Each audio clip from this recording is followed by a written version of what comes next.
Halo semuanya, kembali lagi dalam belajar PK kali ini bersama dengan Meranti. Kita akan membahas terkait cara membuat e-bukti potong atau e-book pot dan SPT unifikasi menurut peraturan yang berlaku saat ini. Kalau sebelum peraturan berlaku, kita buat untuk PPh 22, 23 itu menggunakan SPT yang berbeda.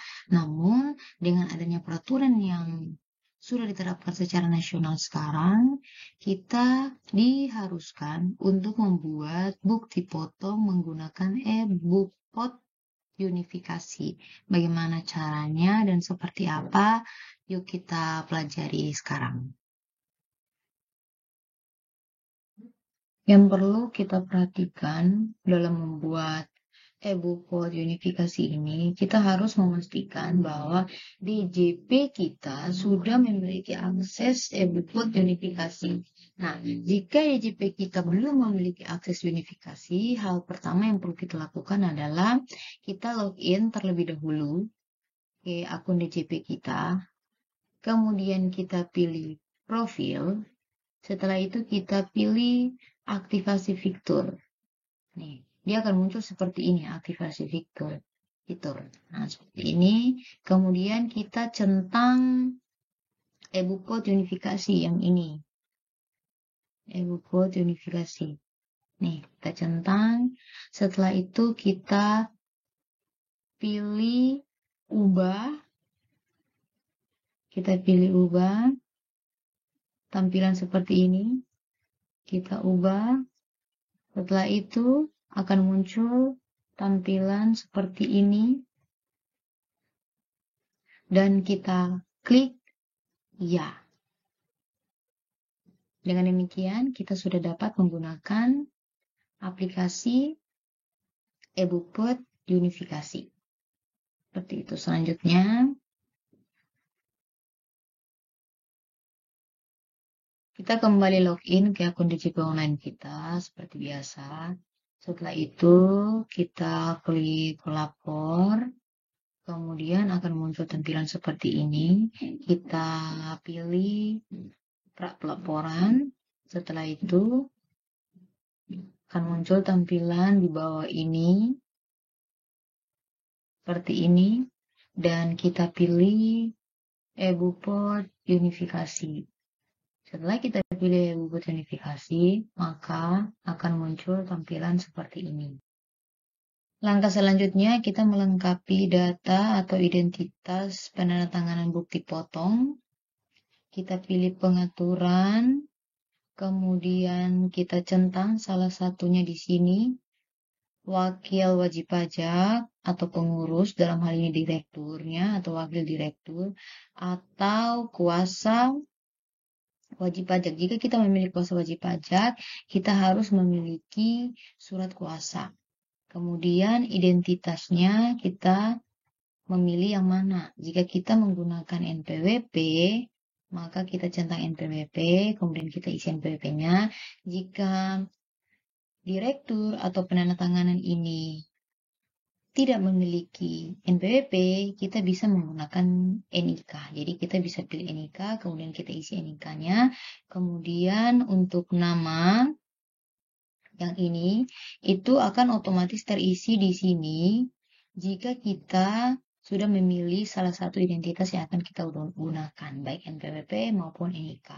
Setelah semuanya telah kita isi, langkah selanjutnya kita pilih simpan. Kemudian kita masuk dalam contoh kasus. Dalam hal ini kita akan membuat bukti potong PPh pasal 26. Nah, PPh pasal 26 ini kita pertama-tama kita pilih dulu pajak penghasilan. Setelah muncul tampilan seperti ini, kita pilih PPh non-residen. Akan muncul tampilan seperti di bawah ini. Kemudian kita pilih rekam bukti potong PPh non-residen. Nah, setelah kita pilih itu, Kita diminta untuk melengkapi data wajib pajak yang dipotong atau dipungut. Ini. Jadi kita isi tahun, kemudian masa pajak berapa, kemudian kita isi identitas wajib pajaknya di sini. TIN ini kalau untuk warga negara Indonesia itu NIK atau NPWP. Jadi kita isi di sini untuk identitas warga negara asing. Kemudian setelah itu nama, kemudian di sini ada alamatnya, kemudian selanjutnya. Jadi kita lengkapi dulu semuanya. Setelah kita lengkapi semuanya ini, kita klik berikutnya. Selanjutnya, kita isi pajak yang terutangnya, dan langkah yang paling terakhir adalah halaman yang ini. Halaman yang ini,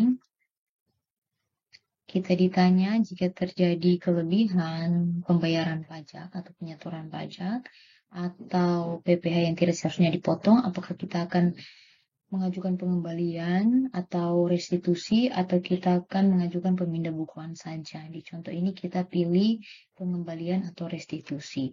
Jika kita memilih pemindah bukuan, silakan centang yang di bawah sini. Setelah itu kita harus centang di bawah ini sebagai pernyataan kita.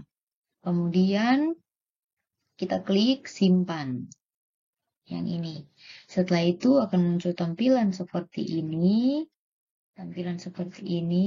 Kemudian jika masih ada lagi bukti potong yang akan kita input, maka kita pilih ya. Jika tidak ada lagi, kita pilih tidak. Selanjutnya akan muncul tampilan seperti di bawah ini. Jadi hasil yang kita input tadi itu sudah berhasil kita buat. Bukti potongnya seperti tampilan yang ini. Kita bisa lihat di sini, atau kita bisa ubah di sini.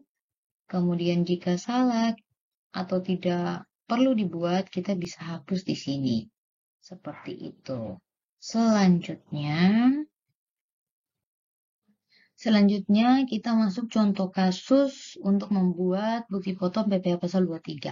Caranya sama seperti untuk buat pasal 26, hanya saja di sini kita tidak memilih yang PPh non-residen, tetapi kita memilih PPh pasal 4 ayat 2, PPh 15, 22, dan 23. Jadi kita pilih yang ini.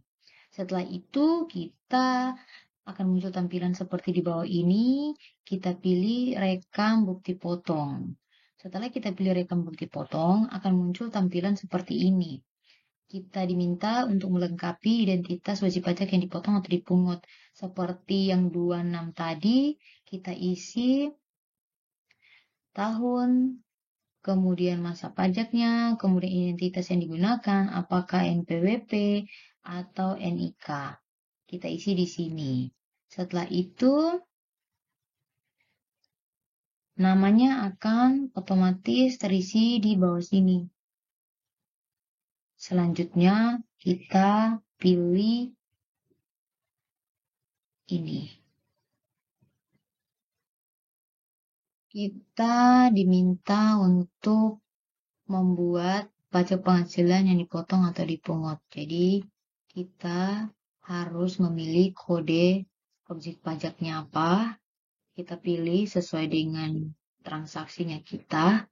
Setelah kita pilih, kemudian kita diminta untuk menentukan fasilitas pajak penghasilan. Jadi, apakah kita tanpa fasilitas dalam memotong PPh pasal 23 ini, atau lawan transaksinya kita punya surat keterangan, atau ditanggung pemerintah, atau lawan transaksinya kita itu adalah wajib pajak menurut PP nomor 23 tahun 2018. Dan dan lain-lain sebagainya seperti yang di bawah ini. Kemudian jika kita memilih tanpa fasilitas, maka kita langsung klik saja. Setelah itu kita ikuti langkah-langkah berikut untuk pengisiannya. Untuk pengisian bukti potong ini sengaja ada beberapa step yang tidak dibahas di video kali ini karena step-step tersebut itu sama persis dengan waktu kita menggunakan EBUPOD PPH pasal 23, seperti itu. Jadi saya hanya membahas hal-hal yang berubah di EBUPOD unifikasi ini. Kemudian setelah kita mengikuti step-step selanjutnya, jangan lupa untuk kita mengunggah atau kita memberikan informasi terkait dasar pemotongan, seperti dokumen, kemudian nomor dokumennya diisi, dan tanggal dokumen atau tanggal transaksi, kemudian kita tambahkan, seperti itu. Nah, dari step yang terakhir itu sama dengan yang pasal 26, kita diminta untuk memilih penandatanganannya, kita pilih ya, direktur atau pengurus atau kuasa, kemudian penandatanganan bukti potongnya dipilih juga. Setelah itu kita pilih yang ini, pengembalian atau pemindahan jika terjadi kelebihan bayar pajak atau kelebihan setor pajak atau yang tidak seharusnya dipotong atau dipungut. Setelah itu kita centang yang ini. Kemudian kita pilih simpan. Jika sudah pilih simpan, maka kita sudah ada di step yang ke-11 ini. Bukti potong PPH 23 selesai dibuat. Selanjutnya, langkah selanjutnya posting bukti potong dan bukti kode billing. Untuk posting bukti potong, yang pertama-tama kita klik posting. Kita pilih posting, kemudian kita masukkan tahun pajak sama masa pajaknya, kemudian kita klik ini, cek. Setelah itu kita akan dapat pemberitahuan seperti ini, kita klik OK. Setelah itu selesai, langkah selanjutnya kita akan buat kode billing, kita pilih SPT masa, kemudian kita pilih perekaman bukti penyetoran. Setelah kita pilih perekaman bukti penyetoran, kita pilih tahun pajaknya berapa, kita tentukan tahun berapa, kemudian masanya, kemudian kita klik cek. Setelah kita klik cek, maka akan muncul tampilan seperti di bawah ini. Tampilan seperti di bawah ini, di bagian aksi ini, kita klik yang ini. Nih, kita klik masing-masing. Jadi, seberapa banyak bukti potong yang akan kita input akan muncul di sini untuk PPH terutangnya supaya kita dapat membuat kode billingnya. Kita klik, setelah kita klik ini akan muncul tampilan seperti ini. Kita langsung klik OK, yang menandakan bahwa e-billing sudah berhasil kita buat. Selanjutnya kita tinggal cetak kode billing.